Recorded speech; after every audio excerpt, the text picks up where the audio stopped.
Hi, it's Rachel with Koa, and today he and I are going to be practicing our loose leash walking. Loose leash walking is very important for his general leash manners, and it also makes your life a lot easier. Also, it pays off for Koa because he'll get more exercise and more socialization if he's good on a leash, because that way then it's not a chore for you to take him out. If he pulls and barks a lot and things like that, of course you're not going to want to take him out all the time. So this really benefits both of you guys. Now, the first thing for loose leash walking is to give him the whole leash. An easy way to hold the leash that's comfortable for you and provides a lot of security for Koa in case he does start to pull is to have him on your left side. Leash in the right hand, you put your thumb through the loop and you grip the leash with a fist like this. This way is very secure, and if he does pull, it's easy on your hand and it doesn't hurt. If you're going through an area where you need him on a shorter leash to control, then you can take your left hand and control him like this. So this is what the leash looks like for loose leash walking and just walking on a leash in general. It makes it a lot more comfortable and easy to deal with. So for loose leash walking, I'm going to give him the whole leash. That way he has plenty of room to explore and he's not getting to miss out on anything on his walk. But I do have my thumb through the loop and fist around the loop like that, so it's nice and secure. Now for loose leash walking, we don't normally use treats because the treat is that we get to continue walking. When you take Koa out, there are two methods that we usually teach here that work really well to prevent him from pulling. The first is what we call the back method.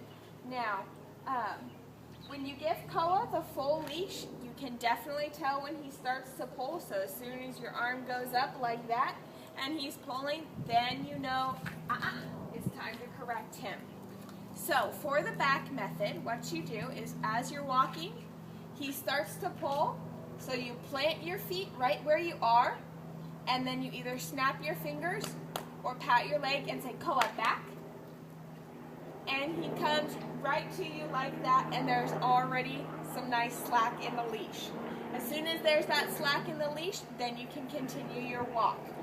So I'm going to walk Koa around a little bit and see if I can get him to pull it all so that I can practice the back method with him and show you what it looks like in an actual walk. So come here, Koa. Remember, he has the full leash.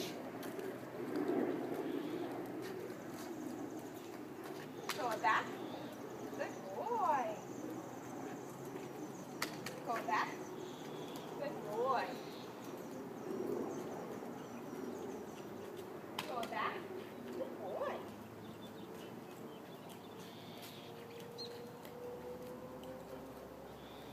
All right, that was very good.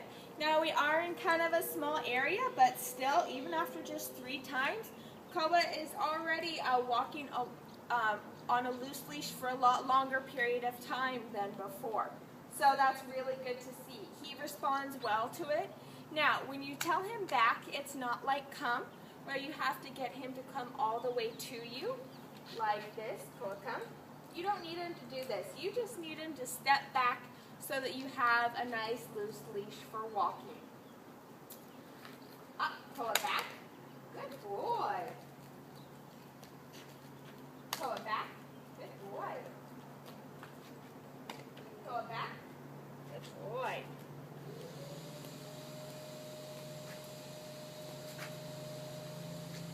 All right. Koa, back. Good job. All right, he's doing really well with that. So now we can go on to what I call the reverse method. Now, with the reverse method, what you do is when you're walking, as soon as he starts pulling and your arm goes tight like that, if you're walking like this, you just turn 180 degrees and say, Koa, this way, and you give the leash a little tug or a jiggle. Now, a lot of times when dogs are pulling, your initial response is to pull back hard on the leash. Now you don't want to do this for a couple of reasons. If dogs feel more restrained, sometimes they can get frantic to go forward and they will fight against the leash even harder. It might feel like a game to them where they feel like they have to overcome it and they pull and run all over.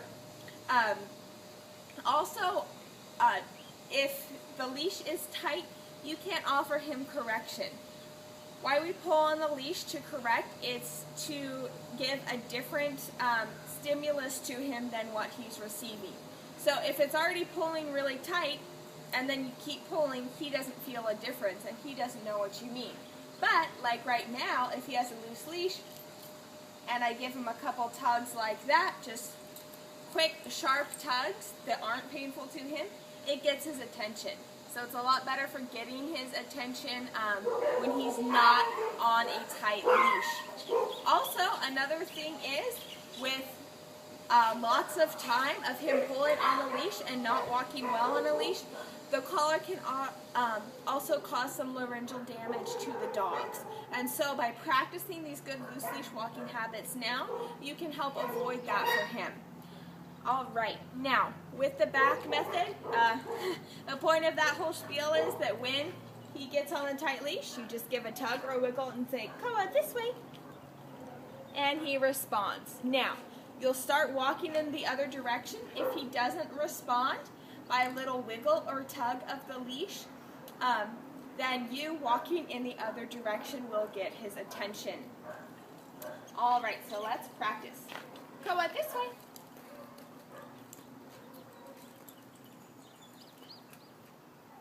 Go this way. Go this way.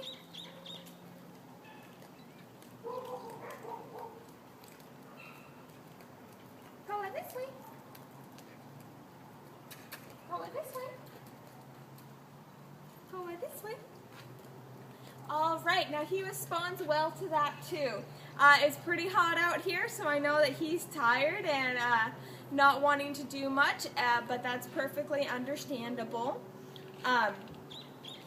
What I really like about this reverse method is if he's not pulling straight in front of you, you can still use it if he's pulling any other direction.